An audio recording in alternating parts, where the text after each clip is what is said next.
Est-il si important de se concentrer sur la méditation, sur la vacuité?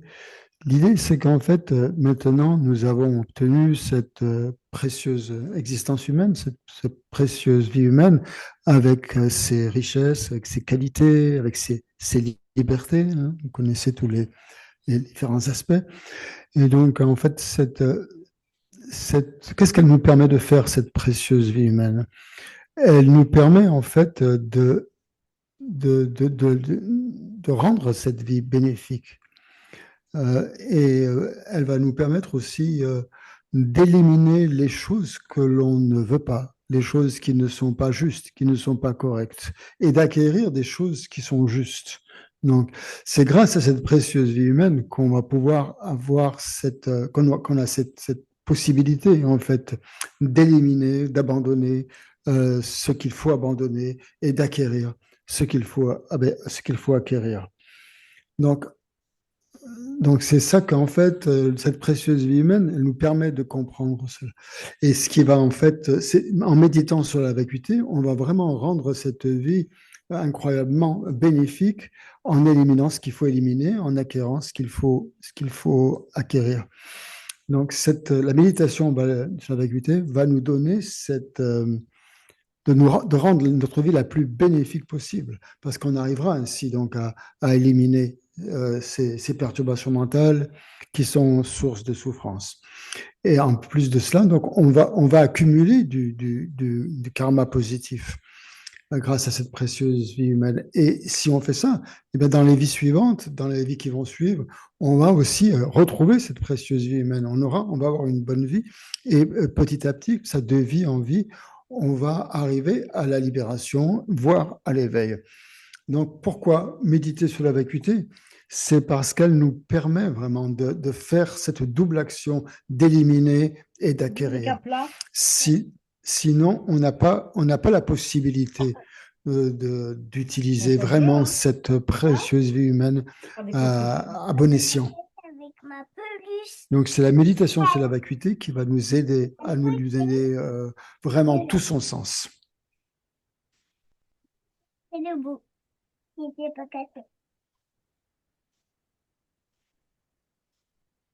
Bien comprendre, c'est que si on veut éliminer la souffrance, il nous faut éliminer les causes de la souffrance, c'est-à-dire les perturbations mentales qui perpétuent cette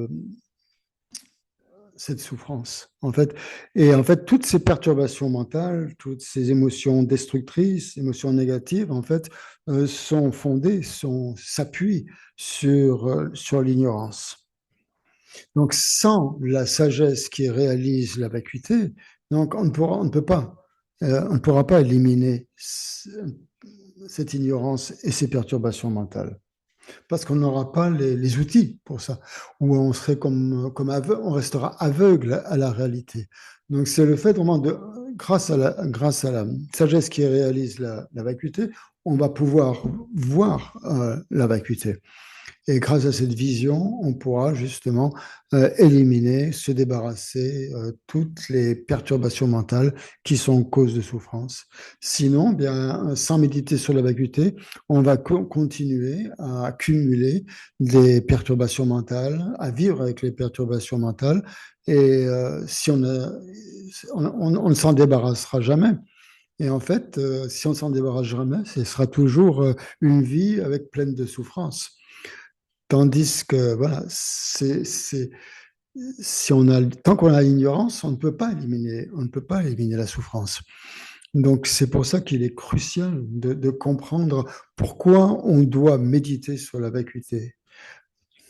Et quels sont, donc, essayer de bien prendre en compte ce raisonnement logique, cette logique.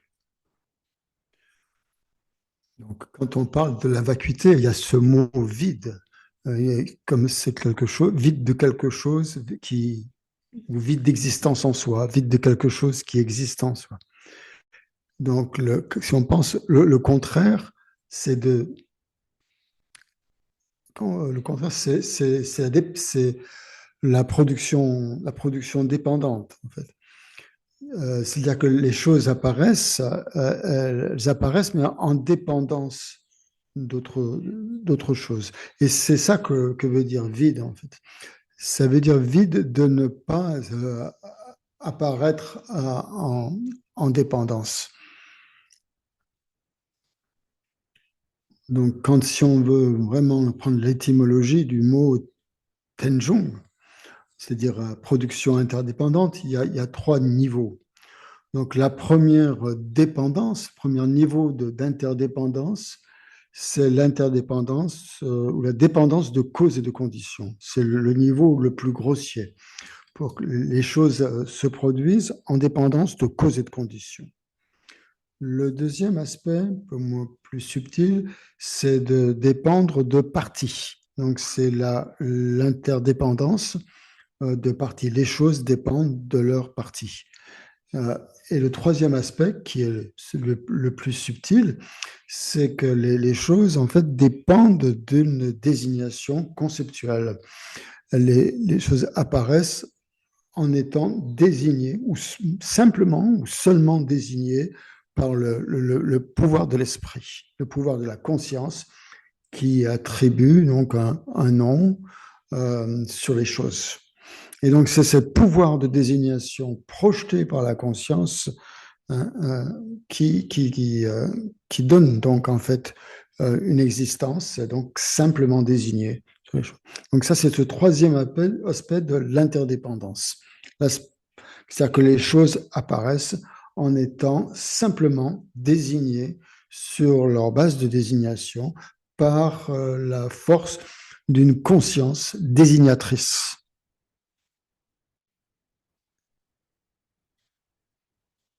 Mais qu'elles existent en dépendance à ces trois niveaux.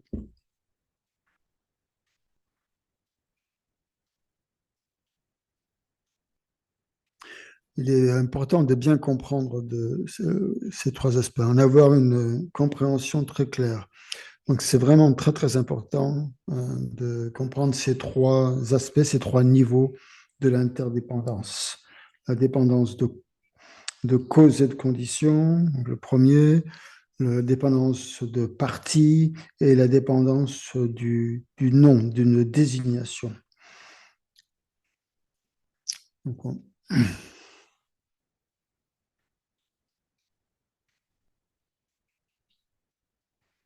parce qu'en fait, quand les choses apparaissent, elles ne nous apparaissent pas comme ça. Elles nous apparaissent comme existantes d'elles-mêmes. Elles ne nous apparaissent pas comme dépendance de causes et de conditions, dépendance de parties, dépendance du nom. Donc, on ne les perçoit pas comme ça. On ne les perçoit pas de cette façon. Donc, le niveau donc, le plus subtil, c'est le troisième niveau. Donc, l'idée donc, que les choses existent en dépendance d'une désignation, c'est-à-dire qu'en fait, les choses nous apparaissent en étant simplement désignées par l'esprit. Hein. C'est-à-dire l'existence réelle que nous attribuons sur les choses est fausse.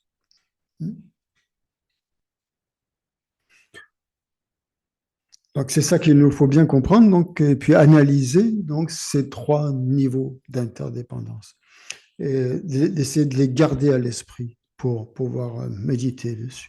Parce que grâce à ces trois aspects, ces trois niveaux, on va comprendre la vacuité.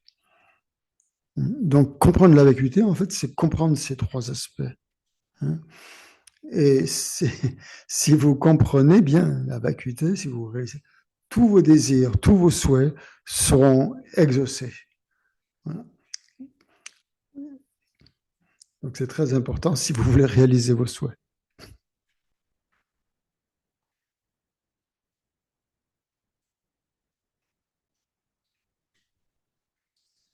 Dans un sutra, donc, il est dit que celui ou celle qui perçoit la production dépendante, l'interdépendance, cette personne perçoit la réalité des phénomènes, c'est-à-dire la vacuité. C'est ça que ça veut dire percevoir les phénomènes, comme il est dit dans le sutra. Et pour percevoir cela, donc, il faut bien comprendre ces trois aspects de la production dépendante. Et quand on dit percevoir, donc, veut dire ici donc comprendre et réaliser. Donc, si on réalise en fait ces trois aspects de l'interdépendance, on va réaliser la vacuité. Et si on réalise la vacuité, on est sur la voie donc pour devenir un Bouddha, c'est-à-dire un Tathagata, hein, comme le dit le sutra. C'est-à-dire quelqu'un qui est allé jusqu'à l'éveil. Donc, c'est pas quelque chose qui se produit d'un coup, hein, c'est quelque chose c'est une voie à suivre, c'est une voie qui se produit, sur laquelle on avance progressivement pour avoir donc cette perception claire. Non. Ce qu'il faut bien comprendre ici, c'est que si on perçoit bien, si on comprend bien l'interdépendance, eh bien, on va réaliser la vacuité. On va réaliser la véritable nature des phénomènes, hein. Et donc, à ce moment-là, on est sur la voie pour atteindre l'état de Bouddha, pour devenir un Tathagata.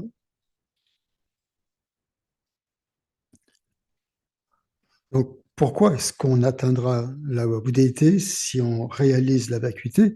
C'est parce que si sur la voie, en fait, on aura éliminé progressivement tout ce qu'il faut éliminer et on aura acquis tout ce qu'il faut acquérir.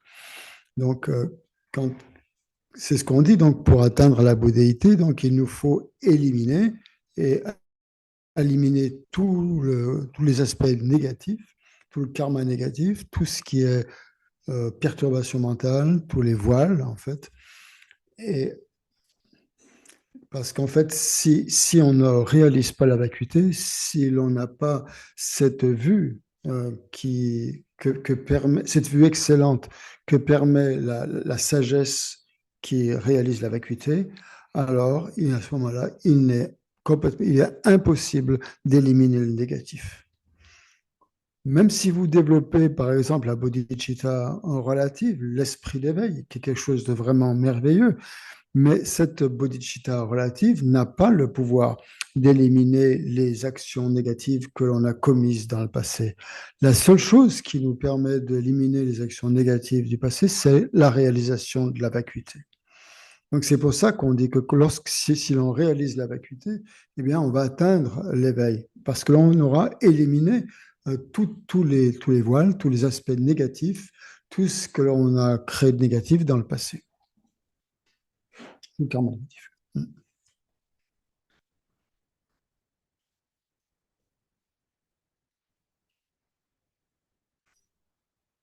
Donc le texte qu'on va suivre dit que le Bouddha est vraiment quelqu'un, un être spécial.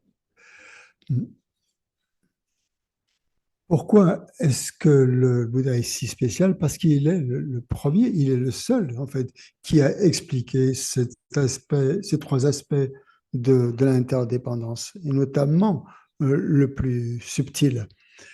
Et donc, en expliquant cela, il a expliqué donc le véritable mode d'existence des phénomènes. Et il n'y a que lui, en fait, qui a enseigné cela. Donc, le texte qu'on utilise, c'est un commentaire de Sa Sainteté le Dalai Lama, un commentaire donc, tibétain, et dans lequel, donc, où il explique il commente en fait le commentaire de Lama Tsongkhapa sur l'essence fondamentale de la voie médiane. Donc, dans ce texte, donc, il est dit que le Bouddha, il est vraiment digne d'hommage, en fait, parce que c'est un instructeur sans parallèle qui a enseigné, donc le premier et le seul, en fait, qui a enseigné la production, l'interdépendance, comme moyen de réaliser la vacuité.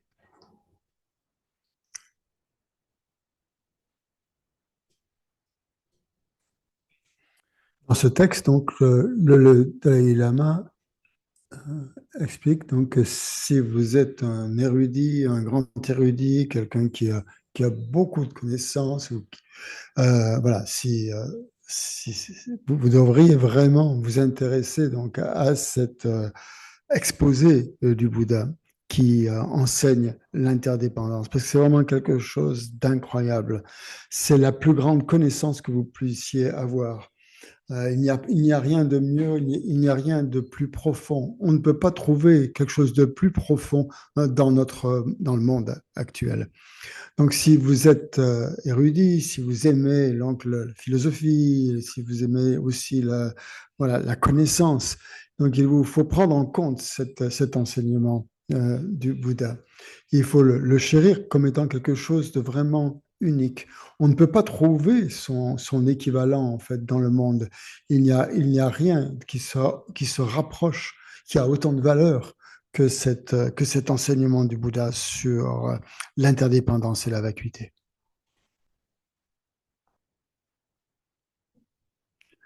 Donc, dans toutes les paroles, en fait, de tous les discours, en fait, du Bouddha, l'essence, là, on pourrait dire le cœur de son enseignement, c'est son explication de l'interdépendance et de la vacuité. Unique. C'est un enseignant, un instructeur unique, et on ne peut pas trouver d'équivalent. On peut pas trouver quelqu'un qui soit capable d'enseigner de donner cet enseignement si profond. Parce que il n'y a que lui qui a réussi à l'exprimer de manière aussi claire.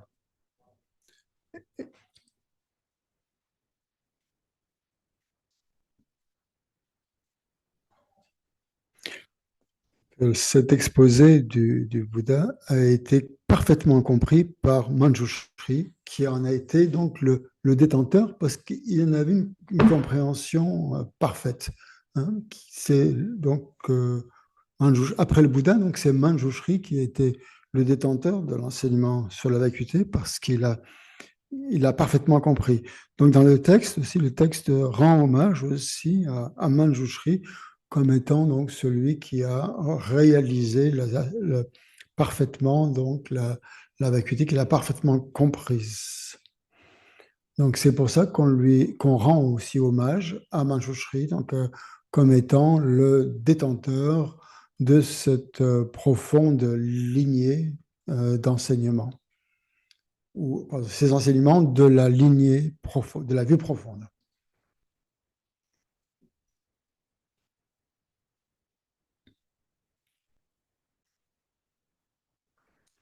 Donc, quand on parle donc de type de voix, on parle d'un aspect vaste et d'un aspect profond. Hein. Ce sont les deux aspects de l'enseignement du Bouddha. Ici, quand on parle de Manjushri, quand on parle de la vacuité, donc c'est l'aspect profond, la vue profonde, donc la perfection de la sagesse. Il y a un autre aspect qui est donc qui est l'aspect conventionnel ou de l'activité vaste qui a été développée par Maitreya. Donc l'aspect vaste de la Prajnaparamita, c'est Maitreya qui en est donc le détenteur, tandis que Manjushri représente plutôt, lui, l'aspect profond de l'enseignement de la Prajnaparamita, de la perfection de la sagesse.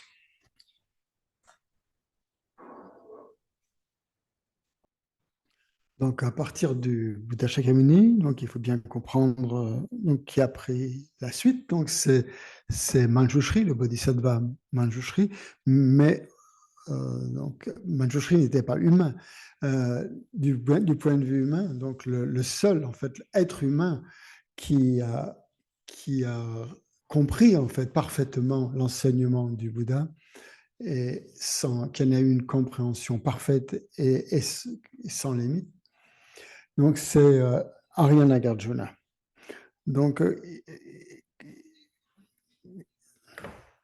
ce que Nagarjuna a montré, c'est que puisque les phénomènes dépendent, sont interdépendants, donc ils sont vides d'existence en soi. Et puisqu'ils sont vides d'existence en soi, ils sont interdépendants. Donc en fait, c'est ça. Et le seul vraiment dans le monde humain qui a eu cette compréhension parfaite de la vue du Bouddha, c'est Arya Nagarjuna. Et donc Nagarjuna est le fondateur de cette école, ce courant de la voie médiane. Donc on dit qu'en fait on l'appelle le grand précurseur, le grand pionnier en fait de cette école du Madhyamaka. Il en a été le précurseur donc, dans le monde humain parce lui il a mis en avant ce raisonnement logique de cet aspect donc justement qui permet de réaliser l'interdépendance et la vacuité.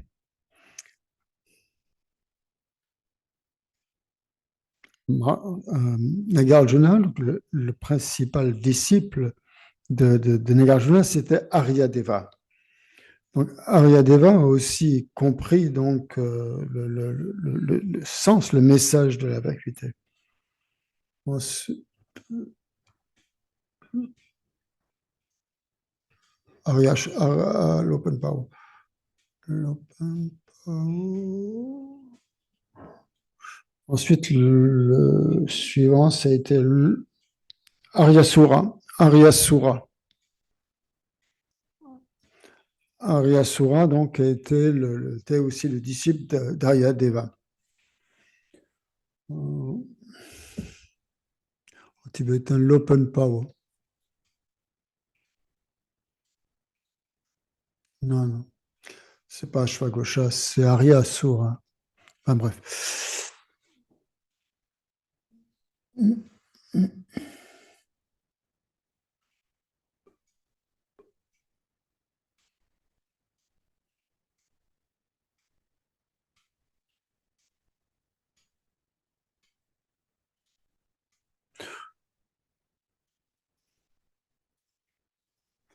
Donc,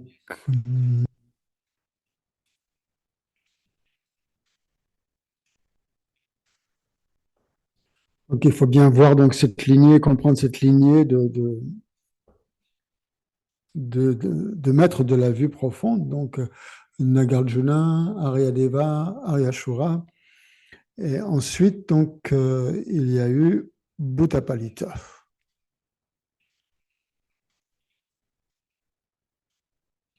Donc, Bhuttapalita a aussi donc une compréhension parfaite de Nagarjuna et d'Aryadeva. Bhuttapalita a souvent été comparé à la pleine lune, en fait, alors que les autres étaient comme des étoiles. Mais Bhuttapalita était donc, lui, comme la pleine lune, il avait un éclat, un rayonnement bien supérieur aux autres. Donc pourquoi est-ce qu'on a dit cela de Bhuttapalita? C'est parce que c'est lui qui a vraiment compris la pensée du Bouddha, de Nagarjuna et d'Aryadeva d'une manière pleine et entière. Donc, c'est pour ça qu'on le compare à une pleine lune capable d'illuminer complètement le ciel des Écritures.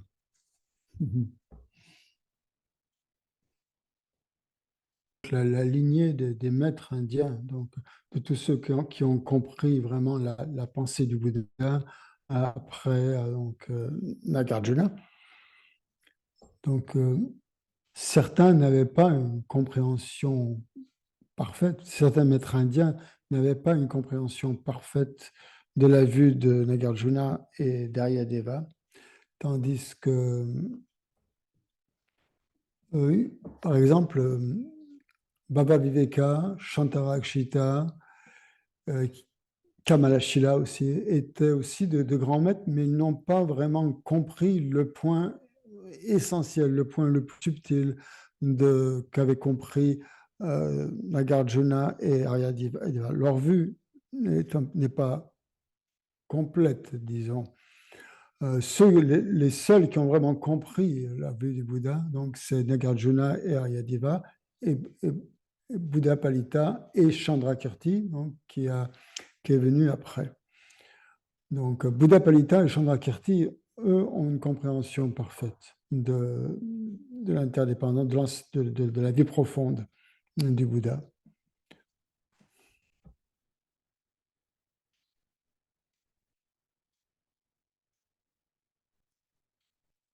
Donc, il faut faire attention à ces deux noms, Bhava Viveka et Buddha Palita. En fait, Buddha Palita, lui, a vraiment bien compris l'enseignement de Nagarjuna et d'Ayadeva sans erreur.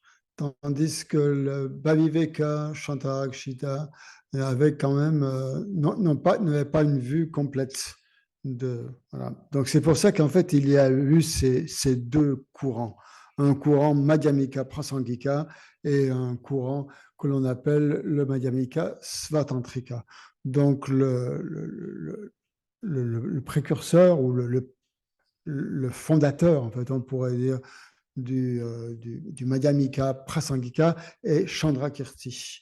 Donc, qui a montré que Buddha Palita n'avait pas commis d'erreur dans sa compréhension de Nagarjuna et Daryadeva, tandis que Bhagaveka et Shantarakshita n'avaient pas une vue complète. Donc ce deuxième courant de Bhagaveka est appelé le Madhyamika Svatantrika, c'est-à-dire les autonomistes de la vue médiane, alors que les Madhyamika Prasangika sont traduits par les conséquentialistes.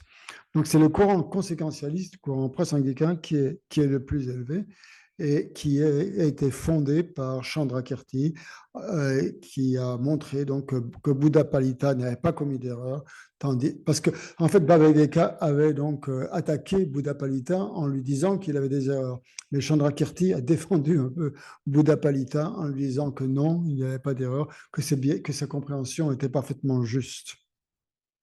Donc, c'est pour ça qu'il y a eu, en fait, il y a ces deux courants qui naissent, en fait, d'une compréhension juste ou moins juste de la vue profonde de Nagarjuna. Donc, comment est-ce qu'on sait, en fait, qu'ils ont commis une erreur, que leur vue n'est pas vraiment juste, puisqu'en fait, ça s'est passé dans le passé. C'est en fait Chandrakirti qui a donc à analyser donc là, en fait les textes en fait de Buddha Palita et de Bhavavika pour montrer justement que Buddha Palita n'était pas erroné. Alors que Bhavavika prétendait donc que dans les textes de Buddha Palita, il y avait des erreurs. Et donc en fait, Chandrakirti est arrivé plus tard et il a analysé donc les textes le texte de Buddha Palita et a montré donc qu'il n'y avait pas d'erreur. Voilà. Donc en fait, Chandrakirti, c'est lui en fait qui est le précurseur, qui est le fondateur de l'école Prasangika et donc qui a un peu montré le caractère juste ou fallacieux de ces deux écoles, Prasangika ou Svatantrika.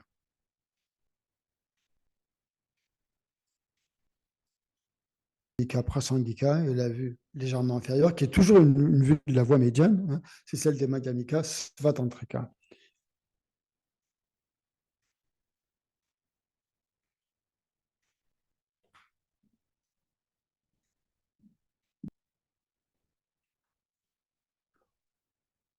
Donc, après,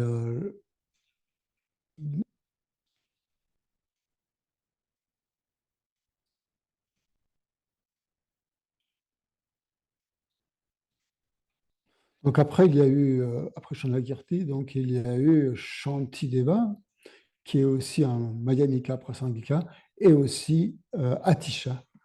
Donc les deux, Shantideva et Chandrakirti, Shantideva et Atisha, partagent donc la même vue, la vue donc des Madhyamika Prasangika. Donc ils ont poursuivi cette lignée et ils ont exactement la même compréhension de la vacuité. Chandrakirti, ensuite Shantideva et Atisha.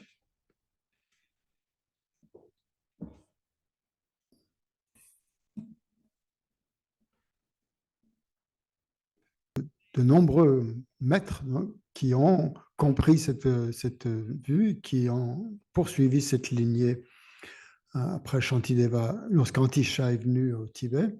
Ensuite, de nombreux maîtres tibétains, comme Lama Tsongkhapa par exemple, ont compris cette vue de la vacuité. On l'a vu Madhyamika prasangika, donc sans la moindre erreur. La même vue que ces maîtres indiens. Donc, dans le texte, ensuite, le texte fait une distinction entre le sens définitif et le sens provisoire, hein. Donc, ou sens interprétatif. Le sens définitif, ça veut dire qu'ils ne sont pas interprétés, et le sens interprétatif ou provisoire, c'est ce qu'il faut interpréter. Donc, Santel Dalema explique donc en fait de nombreux maîtres accomplis, de nombreux érudits lui ont demandé à sa sainteté de composer un texte, d'écrire un texte sur les stances fondamentales de la voie médiane. Et donc, il a accepté cette requête et a écrit, donc, composé ce commentaire sur les stances fondamentales de la voie médiane. Voilà, il explique dans le texte pourquoi donc il a composé ce commentaire. Parce qu'il a été encouragé en fait par de nombreux maîtres accomplis qui étaient aussi bien érudits que réalisés. Et donc, Sasanté dit dans le texte il a été ravi en fait de composer ce commentaire.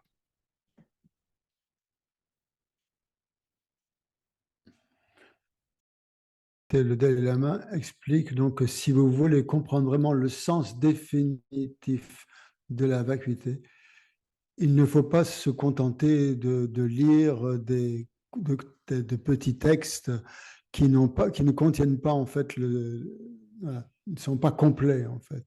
Il y a des textes comme ça qui prétendent enseigner le sens définitif, mais en fait ils ne sont pas complets. Tandis que si vous voulez vraiment comprendre le sens définitif de l'enseignement du Bouddha, il faut s'appuyer sur les grands traités, sur les traités des grands maîtres, comme par exemple Chandrakirti, donc l'entrée ou l'introduction à la voie médiane et les stances fondamentales. Donc ce sont là les textes vraiment les plus importants à étudier, puisqu'ils contiennent de nombreux détails, de nombreuses explications extrêmement détaillées et précises de la vue justement profonde et qui expose en fait le sens définitif. Et là, vous n'allez pas vous tromper en fait. Vous ne pourrez pas être trompé en fait. Vous allez vraiment comprendre cette vue si vous l'étudiez en profondeur grâce à ces grands maîtres, des maîtres comme Aryadeva et Chandrakirti. Donc c'est ça qu'il nous faut étudier. Et il n'y a pas d'autres méthodes. Il nous faut donc consulter donc ces textes, ces écritures, ces textes fondamentaux et ne pas se contenter d'en avoir une compréhension superficielle. Si vous voulez vraiment comprendre la vacuité, vous devez faire beaucoup d'efforts et consacrer du temps et vous consacrer à cette étude, de savoir, pour vraiment comprendre ce que ça veut dire que vide. Quel est l'objet de réfutation? Qu'est-ce qu'on réfute quand on dit que c'est vide? Donc, il ne faut pas juste se contenter d'une compréhension superficielle en disant que la vacuité, ça signifie vide d'existence en soi, parce que ça dépend, parce que c'est une production interdépendante, ou que la vacuité veut dire vide d'existence intrinsèque, voilà, des choses comme ça. Ce qu'il faut comprendre, en fait, c'est les raisonnements logiques qui vont vous amener à comprendre véritablement la vacuité, sans se contenter de petites phrases un peu toutes faites comme ça, qui ne vont pas qui ne sont pas très profondes ou qui ne permettront pas, en tout cas, d'accéder au sens définitif. Donc, il ne faut pas se satisfaire d'une compréhension superficielle ou vague de la vacuité, mais d'étudier méticuleusement et subtilement ou en profondeur ces grands traités.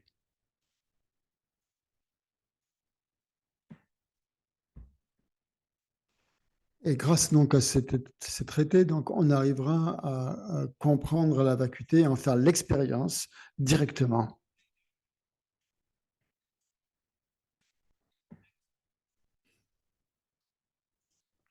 Sa sainteté, le Dalai Lama, explique que si vous voulez et comprendre la vacuité, il vous faut étudier les grands traités qui expliquent la vacuité, comme ceux dont on vient de parler, les textes de Nagarjuna ou de Chandrakirti ou d'Aryadeva, comme les 400 stances de d'Aryadeva.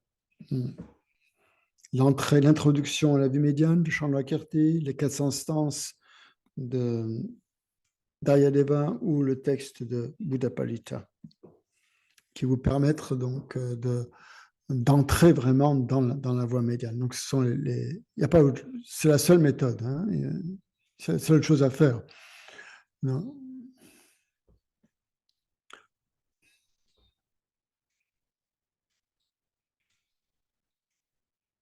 Par exemple, bien comprendre ce que ça veut dire quand on dit vide d'existence en soi. Et comprendre donc voilà, que vide d'existence en soi, ça veut dire interdépendant, que si c'est interdépendant, c'est vide d'existence en soi, et vice-versa. Donc il faut bien comprendre cette explication. Il ne faut pas juste se la répéter comme ça sans comprendre le sens profond, le sens essentiel. Donc il faut vraiment étudier ces textes en profondeur. Ça, c'est le conseil que donne sa sainteté le Dalai Lama.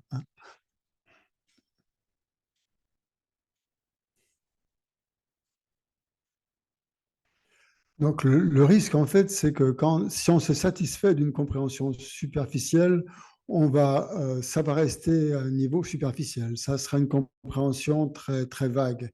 On va dire, oui, la vacuité, ça veut dire vide d'existence en soi, vide d'existence inhérente, ou que la vacuité, donc, veut dire que c'est vide d'existence en propre parce que c'est une production interdépendante. Mais simplement, si on se contente de saisir un sens général et de se satisfaire en fait de cette compréhension vague et superficielle, ça va nous emmener nulle part. En fait, on ne va pas atteindre quoi que ce soit. On ne va pas réaliser la vacuité. On pense qu'on comprend quelque chose et on est satisfait de sa compréhension, mais en fait, c'est pas satisfaisant.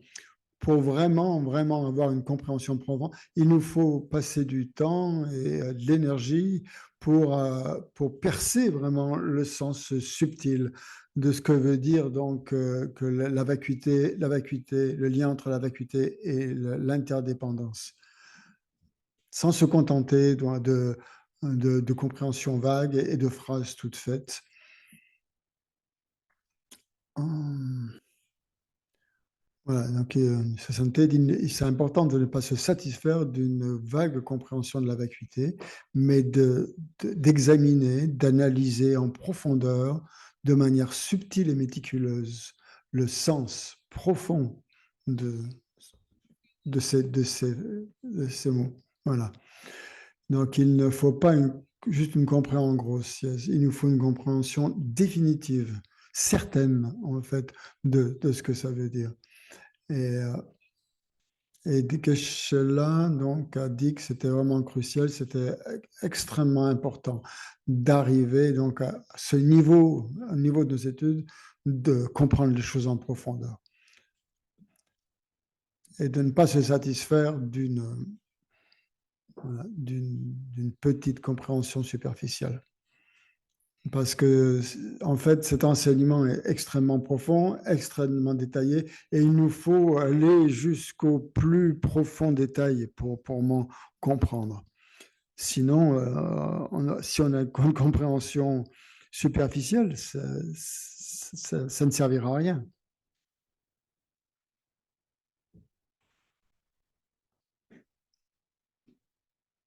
On parle de méditation sur la vacuité. Bien sûr, on a tous envie de méditer sur la vacuité, mais sans une compréhension vraiment parfaite de la vacuité, sur quoi est-ce qu'on va se concentrer? C'est pour ça qu'il est très important d'avoir cette compréhension parfaite et subtile de la vacuité pour pouvoir après en faire vraiment une pratique et en avoir une suite, une expérience directe. Mais on ne peut pas l'avoir avant d'avoir vraiment dégrossi cette vue de la vacuité.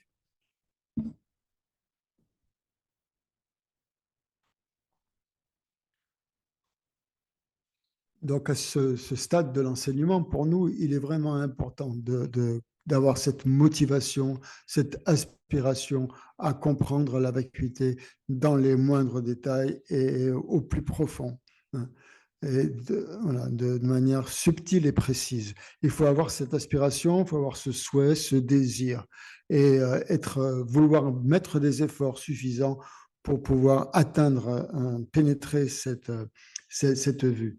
Et ensuite, donc, pouvoir la mettre en pratique, l'utiliser donc, dans sa méditation. Donc, c'est ce qui, à ce niveau-là de l'étude, pour l'instant, il nous faut avoir ce désir, il nous faut avoir cette aspiration à étudier la vacuité et à la mettre en pratique. Donc, Sasanté dit que ce traité, en fait, il est parfait pour ceux qui possèdent cette aspiration et qui veulent, en fait, s'approprier, en fait, cette vue de la voie médiane de Nagarjuna. Et pour ces gens, pour ces personnes-là qui ont cette aspiration, cette étude, elle sera vraiment, vraiment bénéfique. Parce qu'en fait, quand on va étudier ce texte, si on a cette aspiration, on va y en retirer beaucoup de choses qui vont nous amener à une perception juste et correcte, juste et directe de la vacuité.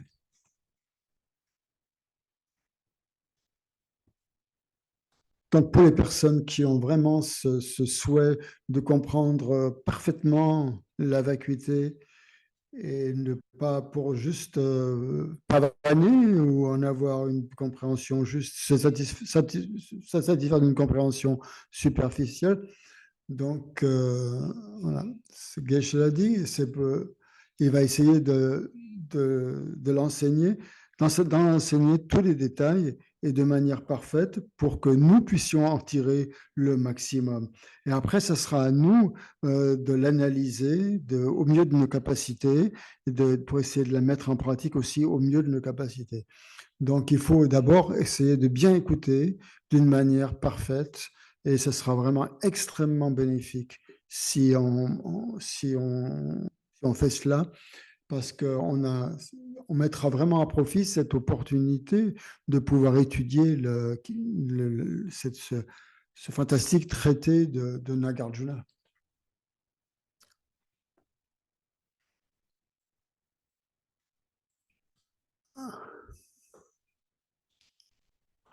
Donc ensuite, le texte parle de trois personnes ou de trois groupes de personnes, par exemple, pour lesquels l'enseignement n'est pas propice.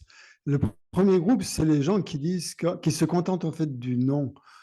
C'est-à-dire que les gens pensent que bon, ben, ça suffit, ils ont compris le mot vacuité, production interdépendante. Ces grands mots comme ça, en fait, les satisfont. Ils n'ont aucune compréhension de ce que ça veut dire, de ce que veut dire vacuité, de ce que veut dire vraiment interdépendance. Ils sont simplement satisfaits du nom et le nom leur parle et ça suffit. Et donc, en fait, cet enseignement n'est pas fait pour ce genre de personnes, pour cette première catégorie de personnes. La deuxième catégorie de personnes, c'est ceux euh, en fait, pensent qu'ils comprennent les grands traités simplement en les regardant d'un peu loin, comme ça, en ayant un petit regard superficiel, sans vraiment les approfondir, en pensant que ça suffit. Il suffit de les lire un petit peu, puis on les comprend, mais ce n'est pas la peine vraiment d'aller en profondeur. Ces gens assez orgueilleux, assez fiers, assez arrogants, qui disent oh, j'en ai assez comme ça, j'ai compris le sens, ça me suffit. Donc, ce n'est pas pour eux non plus. Et pour le troisième groupe aussi, c'est pas non plus pour eux, c'est pour ceux qui n'ont pas le désir, qui n'ont pas l'envie en fait de mettre le sens en pratique de ces traités, le sens de ces traités en pratique. Ils les étudient comme ça leur fait du bien, ils sont contents de les étudier, mais en fait, ils ne cherchent pas, ils n'ont pas l'intention du tout de les mettre en pratique. Donc, pour ces trois groupes de personnes, en fait, ces enseignements ne sont pas pour eux. C'est pas pour ça qu'ils ont été expliqués. Parce qu'en fait, ça ne leur apportera rien. Ils n'en retireront aucun bienfait. Hein. Donc, ceux qui pensent que c'est juste les mots qui comptent, ou ceux qui pensent qu'une compréhension superficielle suffit, ou ceux qui ne veulent pas les mettre en pratique, qui ont simplement curieux. Voilà. Donc, en fait, ce texte n'a pas été composé pour ceux qui sont satisfaits simplement du non sens définitif, par exemple. Voilà, et qui ne cherchent pas à comprendre le sens, vraiment ce que c'est que le sens définitif. Mais ils ont entendu l'expression sens définitif, voilà, et ça leur plaît, donc voilà, ils sont contents. Et voilà. Et il y a aussi des personnes qui prétendent comprendre comme ça, d'un premier regard, d'un seul coup d'œil, de comprendre les textes sans les examiner à fond.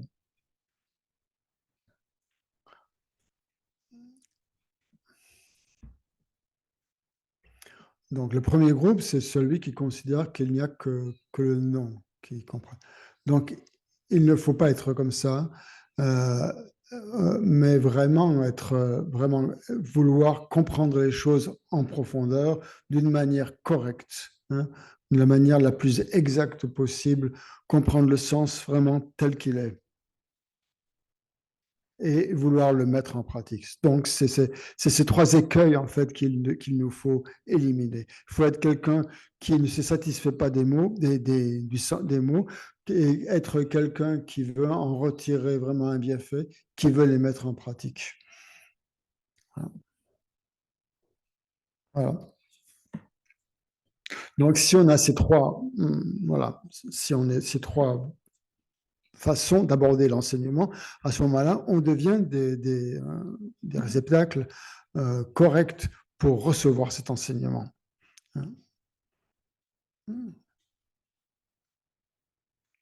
Quand on considère que l'enseignement du Bouddha est d'une importance capitale, en fait, que c'est la perfection de la sagesse, en fait, qui contient le sens définitif de l'enseignement du Bouddha. Ce pourquoi vraiment le Bouddha a donné tous ses enseignements. Hein. C'est la prajnaparamita, la perfection de sagesse. Donc c'est ça qui contient le sens définitif des traités, des paroles du Bouddha. Hein. Donc, ce traité, enfin, pas la perfection de la sagesse, ce sutra, pardon, euh, enseigne essentiellement la vacuité, le sens définitif de la vacuité. Et grâce à ce sutra, grâce à la Prajnaparamita, de nombreux êtres ont obtenu des réalisations. Hein. De nombreux yogis sont devenus des accomplis dans le passé. Ils sont venus aussi vraiment des grands maîtres euh, à partir de cette compréhension du sens définitif de la perfection de la sagesse. Donc, et de nombreuses personnes ont atteint de grandes réalisations, ont atteint l'éveil en s'appuyant sur ce sutra, ces sutras de la perfection de la sagesse. Donc, faut bien comprendre ça. Donc, comment ils ont atteint des hauts niveaux de réalisation? C'est parce qu'ils se sont appuyés sur l'essence des enseignements du Bouddha, sur le sens définitif de l'enseignement du Bouddha. C'est ça qui les a propulsés vers ces réalisations les plus élevées.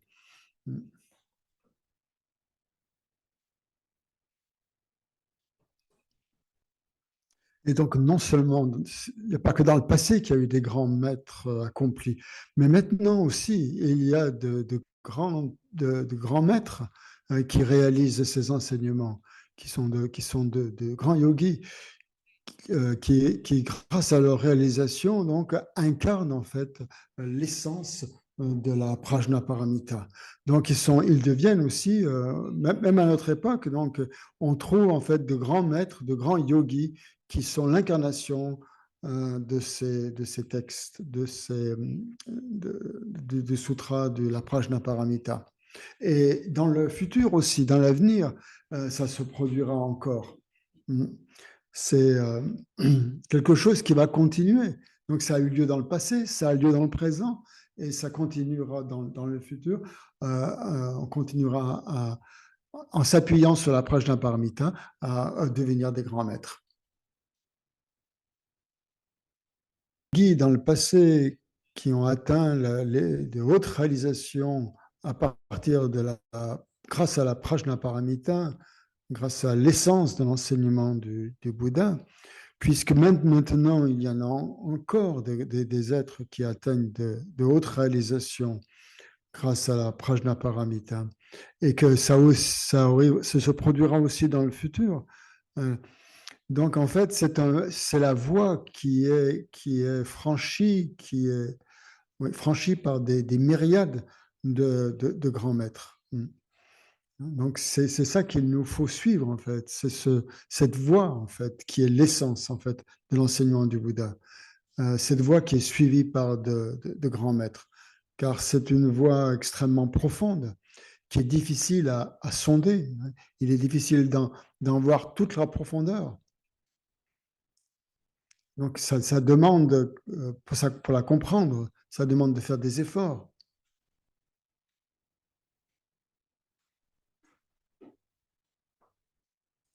Cette voie est en fait une voie qui est profonde, mais qui est difficile à suivre, difficile à comprendre, difficile à réaliser.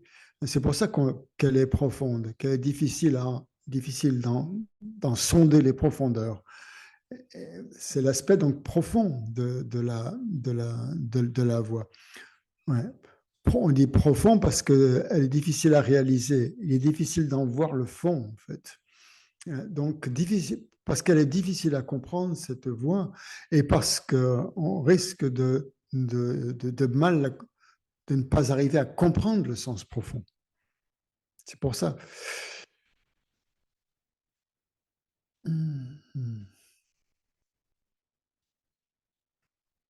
Donc, c'est une voie qui est difficile à comprendre, qui est difficile à réaliser.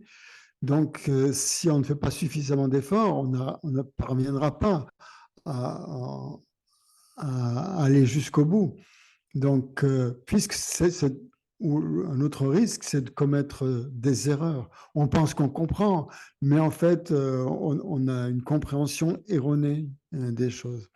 Aussi, on peut aussi avoir des doutes, c'est-à-dire que voilà, donc toutes sortes de choses en fait qui peuvent nous empêcher ou qui peuvent créer des obstacles en fait, qui sont dus à l'ignorance en fait, d'ignorance qui crée des doutes ou qui crée des erreurs.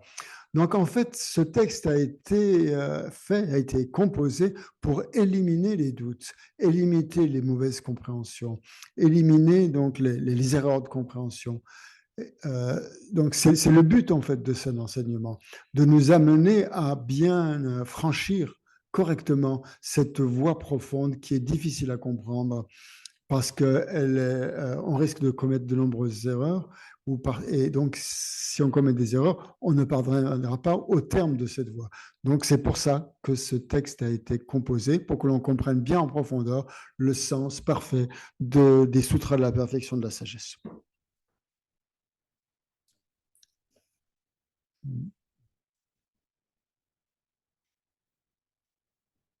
Sa sainteté, le Dalai Lama dit qu'en fait, cette voie est difficile à comprendre, on peut commettre des erreurs, on peut avoir des doutes. Et donc, c'est pour ça que je vais vous expliquer maintenant d'une façon claire et précise ce texte de Nagarjuna. Telle est ma motivation, telle est mon intention pour que vous arriviez à une compréhension parfaite de la vue de Nagarjuna. Voilà, c'est dans ce but-là que je vais vous enseigner tous les aspects de cette vue, dans tous ses détails, dans toutes ses subtilités, pour qu'il n'y ait pas d'erreur et que pour qu'il n'y ait pas d'erreur, qu'il n'y ait plus de doute et qu'au contraire, vous arriviez à une compréhension parfaite où il n'y a plus de doute, tous les doutes ont été éclaircis. Donc, c'est pour ça que je vais clarifier ce commentaire de la Tsongkhapa sur le texte racine de la voie médiane pour que, donc, grâce à ces raisonnements, vous en arriviez à éliminer donc l'obscurité de l'ignorance et puissiez percevoir la vraie nature de la réalité telle que Nagarjuna euh, la montrer ou tel, comme ouais, selon la pensée de Nagarjuna. Par exemple, tout ce que vous percevez en face de vous semble réel, semble exister de la manière dont cela vous apparaît. Mais en fait, si vous y pensez, si vous essayez de trouver la chose précise qui vous apparaît en face de vous, en soi, en essence, vous n'allez rien trouver. Vous allez voir que c'est juste, que c'est comme une illusion, que cette existence réelle n'existe pas en fait, parce que vous n'allez pas trouver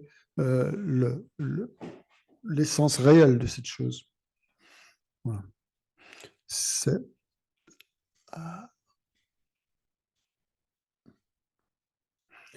donc, on va arrêter là. Voilà, merci beaucoup à vous tous et merci à la semaine prochaine. Voilà, merci beaucoup. Rinpoche Maki Panam Keyoshi Te Panam Panepayan Gone Gondu Pelwa Sho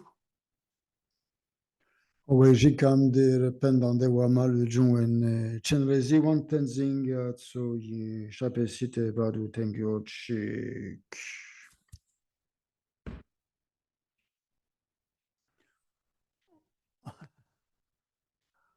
Donc, essayez de continuer à étudier, étudier continuellement. Faites des efforts dans ce sens. Et Geshe-la, donc, continuera à vous expliquer aussi au mieux de ses capacités pour que nous ayons une compréhension parfaite de ce sujet difficile à comprendre. On va tous faire de notre mieux. Merci beaucoup. Merci, merci. Voilà, à la prochaine. Bonsoir, Geshe-la.